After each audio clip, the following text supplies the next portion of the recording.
வரக்கூடிய அந்த அறிகுறிகள் சொல்லப்பட்ட பிறகு இந்த பகுதியிலே அதிகமாக மழை வரும் என்று ரெட் அலர்ட் அந்த எச்சரிக்கைகள் வந்தவுடன் முதலமைச்சர் அவர்களுடைய அறிவுரைக்கு இணங்க இங்கே இருக்கக்கூடிய அதிகாரிகள், அமைச்சர்கள், சட்டமன்ற உறுப்பினர்கள் எல்லோரும் முன்னெச்சரிக்கை நடவடிக்கைகளை எடுத்து இன்று மிகப்பெரிய பாதிப்புகள் எந்த அளவுக்கும் இல்லாதபடி நடவடிக்கைகள் எடுக்கப்பட்டிருக்கு.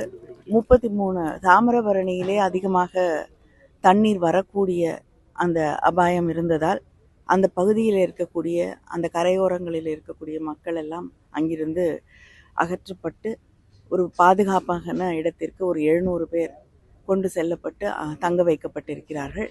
ஏறத்தாழ 33 பாதுகாக்கப்பட்ட இடங்களிலே மக்கள் தங்க வைக்கப்பட்டிருக்கிறார்கள். 1585 பேர் இந்த ரிலீஃப் ஷெல்டர்ஸில் மாத்திரம் இன்னைக்கு இருக்காங்க. அவங்களுக்கு போதிய வசதிகள், உணவு எல்லாம் ஏற்பாடு செய்து அளிக்கப்பட்டு கொண்டிருக்கிறது. தொடர்ந்து முதலமைச்சர் அவர்கள் இங்கே இருக்கக்கூடிய அதிகாரிகளிடம், அமைச்சர்களிடம் பேசி தொடர்பு கொண்டு இங்கே இருக்கக்கூடிய நிலையை கேட்டு அறிந்து கொண்டிருக்கிறார்கள். முதல்ல இப்பொழுது மருதூர் செக் டேம்லேருந்து வரக்கூடிய தண்ணீர், தாமிரபரணியில் வந்து கொண்டிருந்த தண்ணீர் மிக அதிகமாக இருந்தது. இப்பொழுது அது 20,000 அடியாக கியூசெக்ஸாக குறைந்திருக்கிறது. அதே போல் ஸ்ரீவைகுண்டம் அணையிலிருந்து வந்து கொண்டிருந்த தண்ணீரும் இப்போ வந்து 30,000 கியூசெக்ஸாக குறைந்திருக்கிறது. அதுபோல் கோரம்பள்ளம் டேங்கில் தண்ணி அதிகமாக வரக்கூடிய நிலை ஏற்பட்டதும் அது ஒரு பாதுகாப்பான அளவோடு நிறுத்தப்பட்டு அங்கிருந்து கிட்டத்தட்ட 19,000 கியூசெக்ஸ் தண்ணீர் திறந்து விடப்பட்டு கோரம்பள்ளம் டேங்க் வந்து உடையாமல் பாதுகாக்கப்பட்டு மக்கள் எந்த பாதிப்பும் இல்லாமல் பாதுகாக்கப்பட்டிருக்கிறார்கள்.